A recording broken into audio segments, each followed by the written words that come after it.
Good morning and welcome to another edition of Expert Insight with Estate Living. We're very happy to have you all here today. So we're doing something a little bit different. So this is the first in a two-part series. So those of you who haven't seen that, we will be running a second part to this particular webinar. So we are looking at the topic of planning for your retirement. And in the first part of this experience or this webinar, we look at what our options are. Next week, we have the second part where we take those options and we place them into various scenarios that could affect your retirement planning. Now, the second thing that I'm very excited about today is that we're doing something so uniquely different that hasn't been done before. We are so happy to have the three representatives of three different types of retirement model together in one webinar where we can ask our questions directly to these experts, to these leaders within each of these fields. And the three models that we are representing today is a sectional title or freehold purchase within a retirement community, a life right purchase within a retirement community, and then the new option of wanting to age at home. So what are the sort of opportunities, facilities, services, and costs that go around aging within your home, within your primary residence? So before I introduce the panel, just a little bit of housekeeping. I'm sure many of you have done webinars over the last year. It's become very popular, but you will see in the bottom of your square there is a button that says chat that opens up the chat box. Please feel free to place any of your questions in the chat box and we will do our best to either tackle them as they come in or in the last 15 minutes of the webinar. So this is a great opportunity to ask those burning issues. The second thing is we'll run a few polls across the webinar, and that's just to get a better idea of who we're speaking to and to find out where your interests are. A poll question has come up right now on your screen. You can select your answer. To the panelists, they can just click on the little red button. Once you've made your selection, you can click on the red button at the top left-hand corner and the poll box will go away and that will get out of your line of sight. So let me first introduce the panel. So I'm going to ask the folks just to sort of introduce themselves because nobody says it better than yourself. So let's start with Riaan. Riaan's from Central Developments. Riaan, would you just tell our audience today a little bit more about yourself? Thank you, Louise. Yes, I'm from Central Developments Property Group. We are based in Gauteng. We've been busy with retirement developments for the last 12 years, apart from all the other developments that we do. So it's a market that we got to know quite well. And we are still learning new stuff every time we start with a new development. We are busy with our 13th retirement development at the moment. And it is still quite exciting to us. Thank you, Riaan. Andrew? Hi, everybody. Welcome to this from the beautiful south coast of KZN. So I'm the Chief Executive of the Hibiscus Retirement Villages Group. We're a non-profit organization with three well-established villages on the south coast of KZN.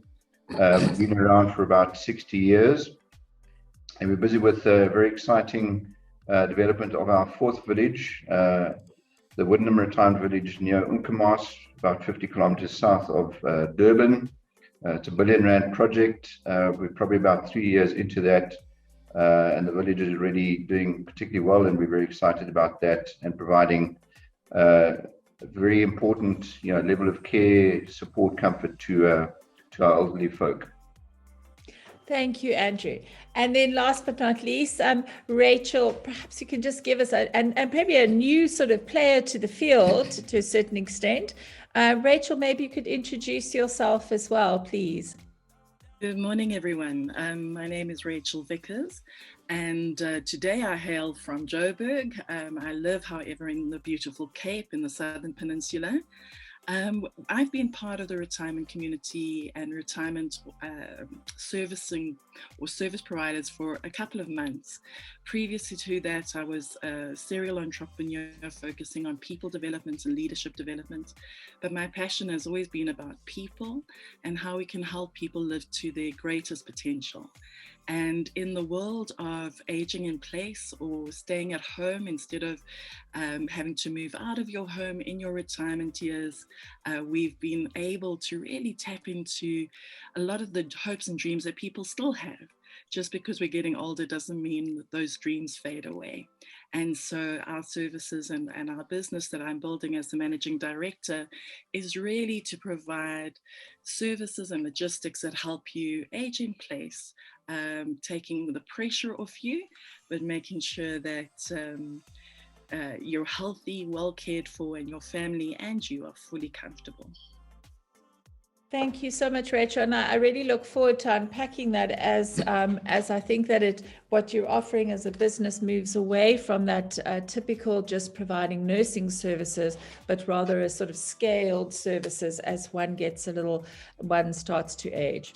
So what we're going to do is we're going to move on to, let's first talk about your most typical retirement and one that we know the most, and it's not necessarily the most typical. Folks, today we're going to bring you information so that you can consider your options and what best suits you. So we're going to showcase all three of the different options, and with no bias to any products or services. Please bear in mind that the folks on this webinar are talking from the perspective of their development, so how they understand the Life Right concept or a sectional title purchase or the particular services Rezcare. Every different development differs slightly. So when you do your research, please take notes of what we're covering, because those really are the types of questions you should be asking within any one of the developments or any environment that you choose to move into or not move. So Riaan is going to set the stage for us, just to give you a little bit of insight into what a typical retirement community services and environment offers you. We're showcasing the beautiful Waterkloof retirement up in Johannesburg, or Pretoria, my mistake. And here's just a few slides to just give you an idea of the lifestyle offerings, the medical care services, the environment. You'll see both freehold homes and sectional title, gym facilities, hairdressing facilities, library, and then a mix. The estates are generally positioned in a beautiful location, whether it's something Joburg, Durban, Cape Town. It's normally convenient, access to amenities and facilities. And that's another thing always to consider, is what are the transport solutions within your community should you require them. So thank you so much, Julie. And let's move over. Let Riaan start us off. I think the best place to start off is, could you describe for me what a typical retirement community under central developments, what it looks like, and what the sectional title development looks like? Yes, yeah. Basically, that's a question, I think, to the concept that we follow in our retirement villages. The concept is basically one of where we provide retirement residence to people where they can still continue with their active, normal, healthy lifestyle. It's not an old age home setup. So the emphasis is very much on a normal, active lifestyle that you can continue with, but at the same time where people can have peace of mind that should they at a later stage need support and medical care, frail care, dementia care facilities. Everything will be available right on site, even from the first phase. So that's the basic concept. Together with that, the concept of full ownership, large emphasis on security, frail care support, a variety of property that we make available, from smaller apartment type of units up to really large 3-bedroom houses. Yes, and then the most basic thing together with security is the frail care services that we provide, with all the other support facilities and the lifestyle facilities right from the first phase. So generally you are offering you're generally offering a sectional title or freehold property purchase. Is that correct? That's correct. That's correct. Yes. Yes. Yeah, it's a sectional title. What are my rights and... Yes. Sorry, carry on. No, it's a sectional title purpose where people buy ownership. We have found that many people is quite familiar with the sectional title setup and that it works for them. It's more or less what many people were used to for many years, where they lived in an estate or in a security complex. So it's not let's say, an unknown concept to our client base. What are your obligations when purchasing a sectional title into the sectional title unit? Obligations are very much the same as with other property that you hold. The first thing is obviously to maintain and take care of your property. In the sectional title setup, your obligation there is to the inside of the property, to maintain your property on the inside. The exterior maintenance is the responsibility of the homeowners association. Then secondly, one has to pay levies for the maintenance and the management of the sectional title estate. And thirdly, obviously as well, to obey the rules of the conduct rules of the estate, not to infringe on the rights of other owners, and not to infringe on their enjoyment of their property as well. So that's basically the three obligations. Otherwise, I think it's very much the same than anywhere else that you live. And when you purchase your unit, on your passing, do you then receive back the full value of that unit plus any capital appreciation? So when you sell, yes, I think that is the benefit. I think one of the largest benefits of the sectional title ownership, that the full appreciation in value is yours. You can sell it at the price that you determine. You can make use of an estate agent that you have appointed, and the appreciation is yours. The profit from the resale is yours. The management of the community, is that similar to what an HOA or sectional title management, does it fall under the Sectional Title Management Act, as in you've got a group of trustees? Yes. And are those trustees and owners residents of the estate? Yeah, they are residents of the estate. I think that's one of the benefits as well of the sectional title retirement setup, that people are allowed in this setup to appoint their own trustees or directors if there's an HOA, and they have a say in the management of the retirement estate or community. They are not left defenseless in the hands of somebody else or a third party, but they can have a say through the body corporate and the annual general meeting in the spending of the levies, the money, as well as the management, day-to-day management, and the services provided, quality of the services, and so on. So we understand that the levy will generally cover the cost for the maintenance and the security, the landscaping, and any of those additional sort of lifestyle services that the estate has. Yes. When it comes to medical care and frail care, does any of that levy contribution go towards the medical and frail care, and to what level? Yeah, in our concept, we don't cover the cost for the frail care in the levies. That is why our levies are still quite affordable and very much on the same level, and in some instances even more affordable than many other estates and sectional title complexes. The levy covers the normal type of maintenance and management costs for the estate, but when it comes to the medical facilities, you pay as and when you need frail care or dementia care or home-based care, whatever you might need. What is included in the cost of the levy is the basic 24-hour panic button response, which is sort of a free service to all the residents, as well as access to the village nurse, whom people can go and see for advice on whatever medical advice they need, which is a sort of a free service that they have in the estate. And tell me, regarding the medical services that they perhaps receive on the estate, does Central Development have any agreements in place with medical aids? So are those services covered by medical aids as far as you are aware?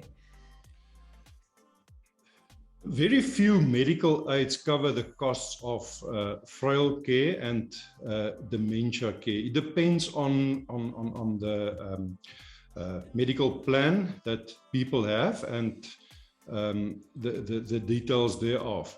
There are medical plans that do cover the cost, but there are not many of them. So basically the frail care cost, unfortunately, is normally for the cost of the resident, him or herself. And I think here the concept that we follow here with the frail care on site, where we are also able to provide home-based care, makes it much more affordable for many of the people, because most of the people we find only make use of the frail care basically in the more critical stage of their illness. And for the rest of the time, they make use of home-based care, which is much more affordable. So I do understand. So again, with regards to the levy, so you've got your levy cost, you've got any potential medical expenditure that you might incur. I'm assuming that you will then also have your traditional rates and taxes bill that come from the municipality. Unfortunately. Yeah, nothing we can do about that. I think that's always a surprise for someone who's moving into a sectional title development of any kind for the first time, is that there is always two bills. The other, just lastly, the levy, just you mentioned your levies were very affordable. What is the sort of, I know that there are different developments at different price points, but the average levy, would you say? Yeah, if you look at an apartment, apartments basically, well, in some of our retirement estates, levies start as low as 850, 900 Rand for one-bedroom apartments.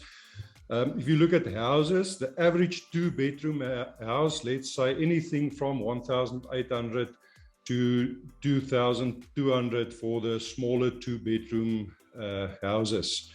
And then, important to know is that the levies are calculated on the size of the units in the sectional title setup. So the smaller your unit, the less levy you pay. Bigger units, owners pay more levies for bigger units, obviously. Okay. So though you still have access to the same facilities, you don't just get the one lane in the swimming pool, you get all the lanes in the swimming pool. Everybody has access to all the facilities, even the tenants that live inside the sectional title retirement estate, because sectional title obviously also allows for the opportunity for owners to rent out their units until they can make use of it themselves at a later stage. Okay, so just we did have a question coming in regarding affordability.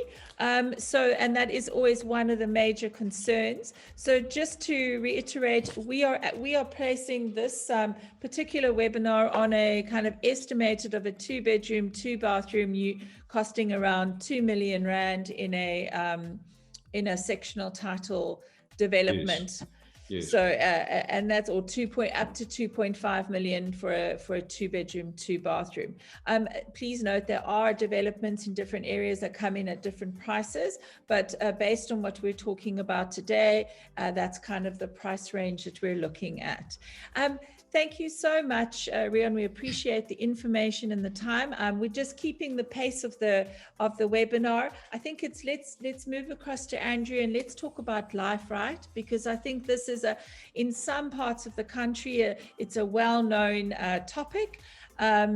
a well-known concept, but not in all parts of the country. It's relatively new in some parts. So I think let's first, Andrew, if you could explain to us, based obviously on the Hibiscus Villages, their model, what is a life right model? What is the life right model? Right, thanks, Louise. So essentially, a life right model is a resident will purchase a life right, which essentially gives you occupation rights to that cottage or apartment for the remainder of your life. Over and above that, I think it's about carefree, safe, secure living. And really, once you've paid your levy, you really have to worry about nothing else, which I think gives that great peace of mind, financial security, and then just the caring and comfort that then comes with that is the attraction of the life right model. So you're purchasing for the period of your life, and is it the life of your partner if you have a partner living with you? Correct.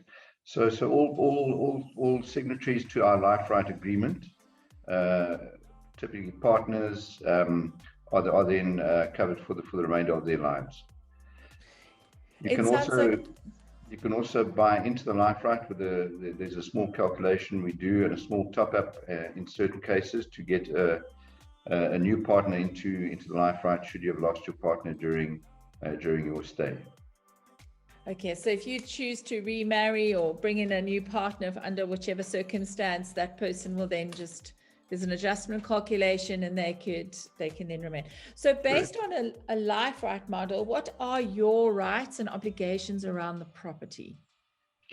Yeah, so essentially, as I said, it's very much about peace of mind and carefree living. So your primary responsibility is paying your levy. And then, as Riaan mentioned, it's abiding by the rules of the village. And although we have a rule book for each village, essentially the two key rules that we look at or philosophies are to be considerate and to be tolerant. And that's like for any state. And there's obviously a whole bunch of things that flesh that out, but tolerance and consideration are the two primary drivers behind living in our villages. And I think that's, generally, any rules of any development, the rules should really coincide with the natural behavior of people, So talking about, this is always where the discussion starts around a life right. If I understand correctly, I purchase a life right unit and I never take the title deed stays in the hands or under the ownership and protection of the development group. And when I pass on, I get a percentage, my estate then gets a percentage of that initial investment back or up to my initial investment, but none of the capital appreciation. Could you explain that to me? And if there are in the case of Hibiscus, if there's any other costs that need to be considered? No, so that's it, Louise. There are some other life right organizations that have different models. Our model is that you receive what you paid for. So initial life right gets refunded to you. There's no deduction from that life right, and the capital appreciation, obviously, that a sectional title development may offer, that gets plowed back. So any capital surplus that's made from the resale of a life right gets plowed back into our villages. And after 60 years, obviously keeping infrastructure up to date, new infrastructure, putting in alternative power supplies, water supply, fibre to the home, etc., is where the money gets plowed back to. So you do essentially feel the capital appreciation whilst you're living in the village. So in essence, then the younger you move into a life right development, the more value you see ultimately. Could you say that? That's a good way of putting it, yeah. Okay. The marketer in me. So now let's talk about the levy. So what is the sort of approximate levy that we could see on a 2-bedroom, 2-bathroom unit? And let's use Windenham as an example, because we have got a beautiful footage of that estate so folks can see what it looks like. What would you say the average levy is, and what does that levy cover? Right, so at our Windenham Village, the levy is £2,500 a month. In fact, the levy that we charge is just over £3,000 a month, but that includes rates, it includes water, and then the rest of the levy covers the running cost of the village, the garden services, maintenance, all the facilities, the maintenance of the facilities, upkeep of the village, the roadworks, etc. And then, very importantly, it provides a 24/7 nursing care. As much as we support and encourage independent living, and we want our folk to be live active lifestyles, which they do. Aging is a journey, and our villages need to provide along that whole journey from full independent living all the way through to care in the home, followed by assisted living, and then into frail care. So your levy covers that peace of mind in the cottage with a 24/7 nursing care. It's primary health care either at our clinic in the village or in the cottage, should you not be able to get to the clinic. So that's what the levy covers. It also covers then things like transport services. We have bus services to shopping malls, to doctors, hospitals, etc. And then there's a whole bunch of other activities that the levies sort of subsidize. We have over 40 different activities in our villages. We also then have bowling greens, tennis courts, etc. that need upkeep and maintenance. So for that levy, there's quite a lot that's covered. So the levy, but the actual cost for the medical care is still is an additional cost. So if I go to I might be getting the medical care at a more cost efficient price point, but I would still need to pay for the frail care services, or if I needed a step down facility after a hip replacement or something like that. Okay. Sorry, just on that. So we do have obviously preferential rates for residents using our short-term care if they're recuperating in hospital. We also then provide that care in the cottage at a nominal rate, and we certainly treat people with medication, wound care, etc. In emergencies at no charge. But if it's chronic treatment or chronic care, that needs to be covered by medical aid. Yes. Yeah, I think generally, initially it's generally like a blood pressure check and perhaps a wound dressing. It's minor things that as you get older can. Just as a matter of interest, the obviously, if I have a medical condition which requires me to go to a third-party medical supply or service that's outside of the estate would be able to assist me with transportation and things like that. And I think, is that the same in a sectional title development, that the retirement community has transport facilities available? We do. Yes, okay. We do. Yeah. So obviously, and then I'm assuming, and maybe I shouldn't assume, I'm assuming that there is fibre to the community at both developments. I know for Waterkloof, definitely Windermere. It's pet friendly, obviously not too many pets and not wild animals. The only wild animals are the residents. So just your smaller pets. And things like that. Things like family visiting and grandchildren wanting to stay over the night, is that allowed in a Life Right community? Yes, certainly. Obviously, with COVID, we've had different restrictions, but we encourage families to visit, to be with their folk, to enjoy the surroundings, take part in activities. That's very much encouraged. Obviously, if somebody stays what we call for long term, we understand that folk at some points might need to stay with their parents in the retirement village for 6 months or so, and we're empathetic to that as well. And there might be it's a nominal additional occupant levy that's charged. I think it's about 90 Rand a month, but we certainly encourage that, particularly the short-term visits and companionship for the parents. Just one more question before we move on because of time. So often you have a case where you have the aging parents still have a dependent, a child who for any reason might not be able to stay independently from their parents. Are they, and they're under the age of 50, do you make allowances for that? Yeah, so we certainly do, and we have had and currently have some of those cases. We obviously, when we look at folk entering our village, there is a medical assessment, and we then sort of provide assistance and counsel to those moving in terms of whether they need additional care in the home on moving in. If they have a child, as you've described, we certainly again assist them in facilitating the care for that child, and then we also work with them on a plan should they predecease the child, what care can be provided and where would that be provided to the child. Fantastic.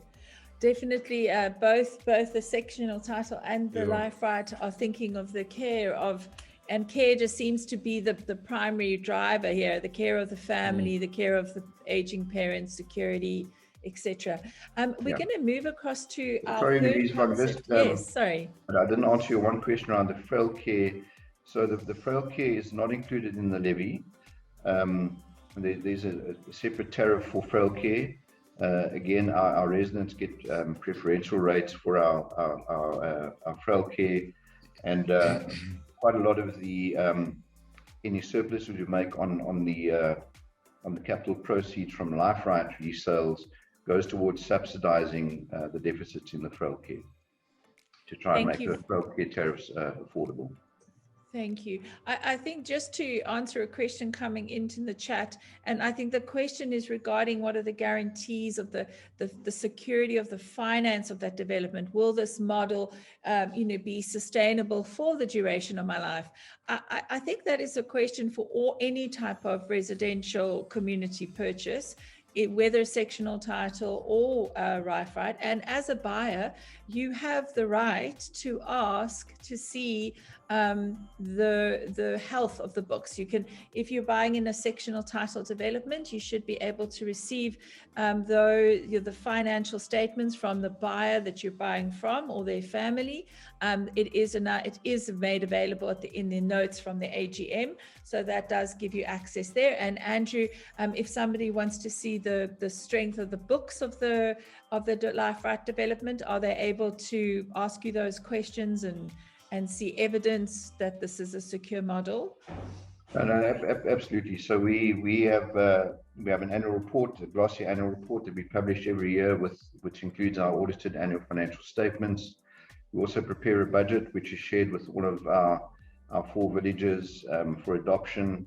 And I think that's an important point you're raising for anybody looking to move into any retirement village, irrespective of the model.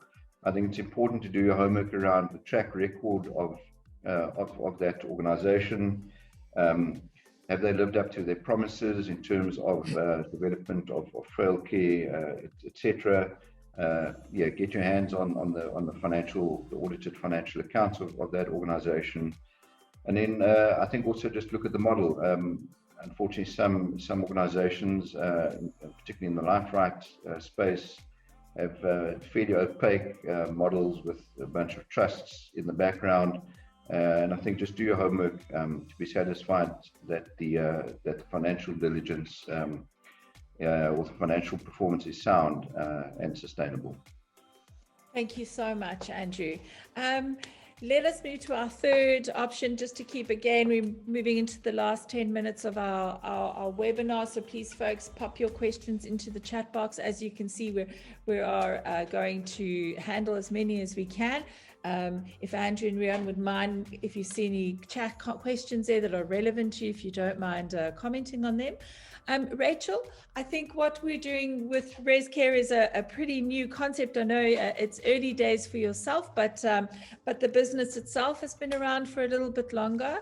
I think the first question we're going to ask ourselves is, aging at home or remaining in your primary residence is becoming and is perhaps an option that folks are looking at because they don't want to have to move. They don't necessarily, they're concerned about affordability, etc. So what would you say are some of the important considerations and maybe even hidden costs that you don't take into consideration when electing to move into your own home or age in your own home? So I think firstly, one of the important things is to realize that age in place has been around forever. There is a demand for retirement, but there is not enough supply. If you take a community like the Southern Peninsula, there's over 35,000 people over 65. There's around 3,500 beds in a retirement structure. So the reality is there are people that would not necessarily be able to move into that. Also, there are many people we have found who had plans to move into retirement communities, but as the years went by, the cost to move into the retirement community and the growth of their own home didn't match. And so the sale of that home would still not give them the opportunity to cover what they need in that retirement facility. Also to note, we're not against retirement facilities at all. We work with many in our communities where we operate. We go and support them. We love the work the medical managers and the managers are doing. So we're not saying that isn't the right options anymore. In Europe, aging in place has been in place forever. The state takes responsibility for a lot of it and provides a lot of the care, district nurses, companionship, etc. happens a lot in those communities. And unfortunately in our world, that isn't in place within our state situation. So it created the opportunity for companies such as mine, and there are many out there who say, let us come around you in your home and assist you. Many people find that their children have moved overseas, they feel alone, they feel worried, their children are urging them to take retirement facility opportunities, but they don't want to move away from their memories, their community that they're very tied to, the animals that they love.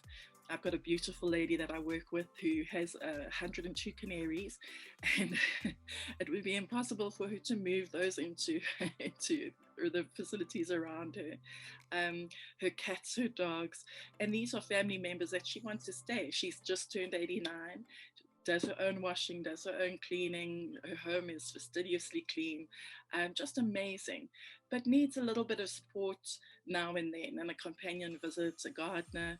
Also with your properties, you have that responsibility now of, I'm still maintaining the cost of my property, I'm still maintaining char service or garden service, but I might not need it as much. And we often find that a lot of people have their liquidity tied up in their assets, and so worry about, well, will I have enough in my pension, which are often small, any other annuities in terms of facilities I've got that pay out some annuities every now and then, is that going to be enough? And there's great opportunities, and a lot of provinces are encouraging people to release some of that liquidity through sectionalization of their homes, subdivision of their homes. That way increasing the density, the individuals then able to reduce the cost and the maintenance of their home, but also release a bulk or chunk of cash that they can reinvest, which can then help them in the years that they're living longer. So the biggest reasons why a lot of people are saying I want to age in place is that's where my memories are, that's where my things are. I raised my children in this home. My community's here. I get up in the morning and walk to the beach and go for the freezing swim at 7 in the morning, as some of our wonderful grannies do in Fishhook. I want the independence or perceived independence, and no, retirement facilities don't necessarily constrict your independence, but there's a perception of, if I'm now in this organization, I am a little bit more contained, and maybe don't want that. So we come around them as an organization and say, okay, so what is it that you need? And a typical conversation we would have is literally, in the last week, what is 1 or 2 activities that you thought to yourself, oh, I wish somebody was here to help me with that. And then we would step in with that. So from transport to a doctor, transport for a cataract operation, somebody to do the shopping for me this week because I just couldn't bear the busyness and I'm worried about COVID.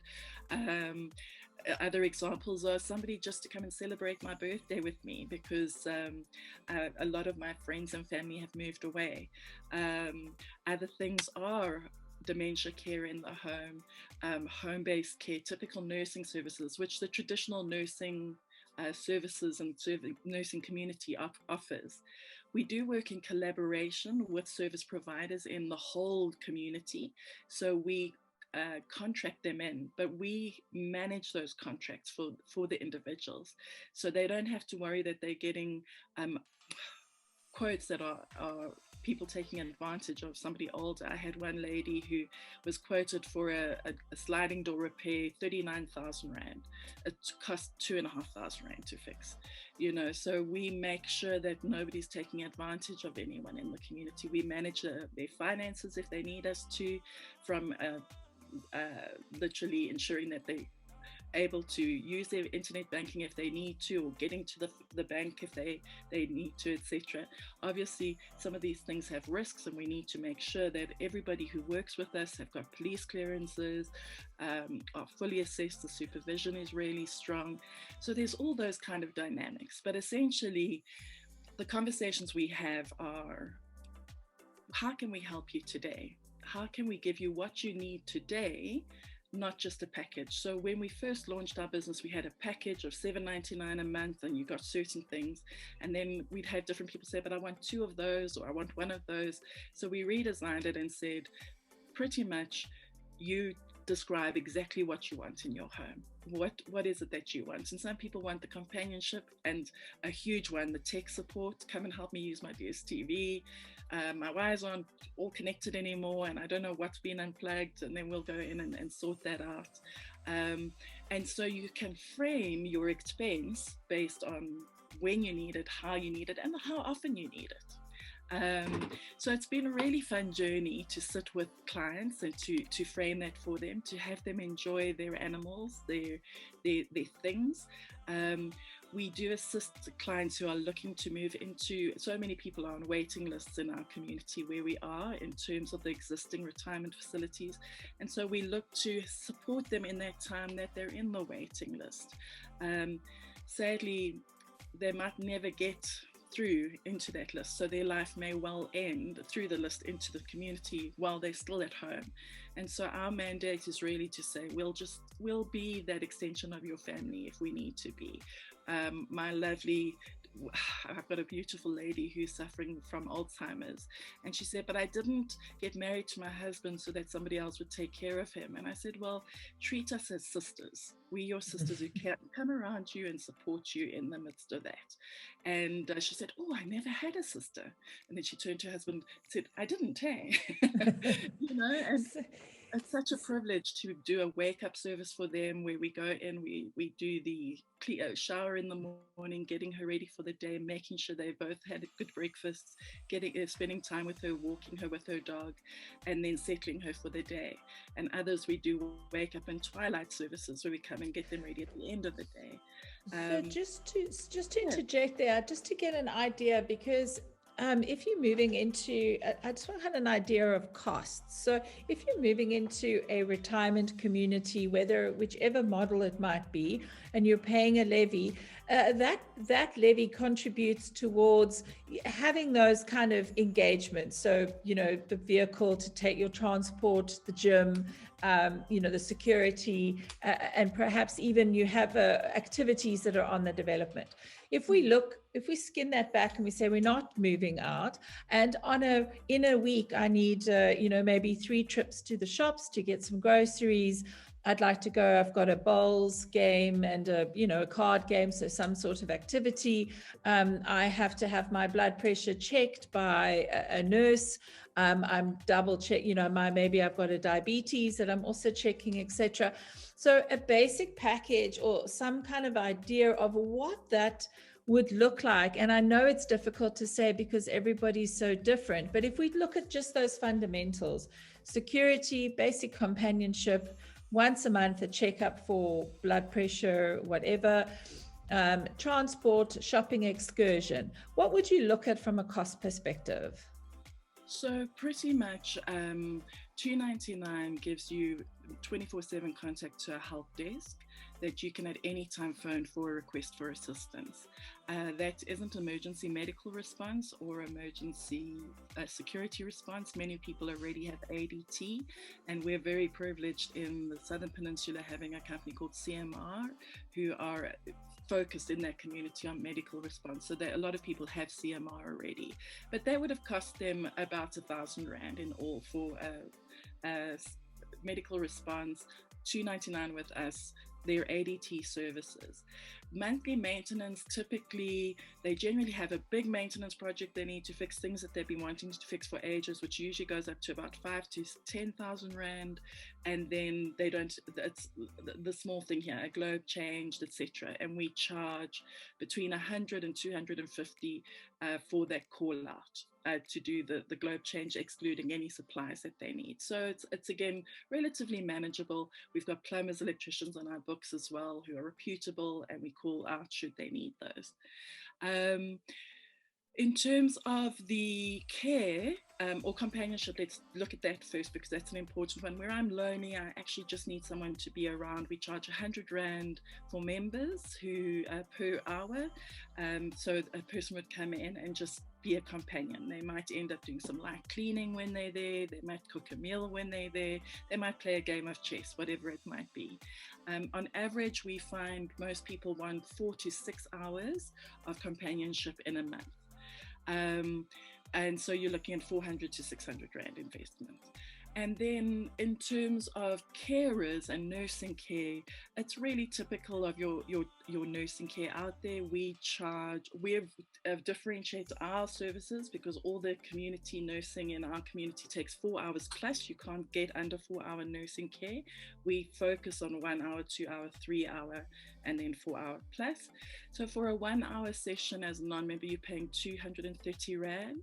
And so that gets, but then again, we discount based on how many days in the month you use it, etc. So the average wake-up service of 3 hours, 6 days a week is around $6,500. So it all depends on what that person has available and what they need. I would say if you're a healthy individual, very connected in your community, stay in your home, you driving yourself around. I've got people, my 89-year-old lady still drives herself around. I've driven with her many times. She's a beautiful driver. So there's lots of people who don't need that. We've got others who have macular degeneration and so have had to give up their cars. That typically costs a little bit less than an Uber, but you have the companion with you. So it's about R150 for a trip to the doctor and back. And with the companion staying you throughout that time. Obviously, COVID prevented quite a few companions going in, but at least we were waiting outside. So things like that. So essentially, there's always a cost. There is, but you're able to get it within the framework of what you want and what you need is the key. We have a lot of people in state pensions, which I don't think are as relevant to this community. That's R1,800 odd a month that they're getting. So our not-for-profit arm is looking at raising subsidies and sponsorships for people like that. But essentially the key side, most people are on a pension of anything between $5,000 and $25,000. And obviously your rates and taxes, some cities allow you to not pay your rates once you're over a certain age. So applying for those benefits. So you're paying you're not paying the rate on the value of the house any longer. So we look for all those little ways of saving people money. Absolutely. So it could be, and I'm sorry, we're running out of time now. This time goes so quickly. So it could be safe to say that once you start aging in your place, that if you're including the security, lifestyle, and the types of offerings that a community would offer you, whichever model, and that levy is 2,000 Rand, you could probably be safe to say to budget a similar amount. Obviously, that would fluctuate. And similar to an estate, as you age and you require additional nursing services and more kind of costly services, you scale up like you would inside a community. So really, the question comes down to, if you have that community support around you, and if you have access to businesses such as yourselves that can offer you that layered solution. There is so much more that we can unpack, but we've run out of time. Folks, if you have joined us today, or if you're listening to this recording and have some questions for our panel, please feel free to email me. I'm happy to say I will be sending out the recording and all the contacts after this webinar in probably about 24 hours, once we've worked on the few technical issues with Jimmy barking in the background there. Sorry about that. But thank you so much to everybody for joining me. It is such a rare opportunity that we have got these three very distinct opportunities represented and discussed.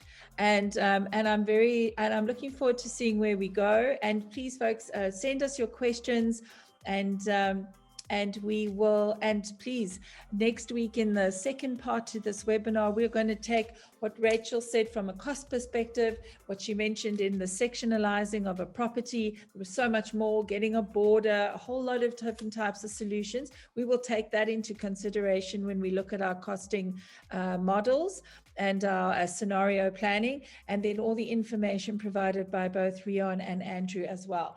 So thank you so much. And Judy, if you don't mind popping on that video, and enjoy the rest of your day, everybody.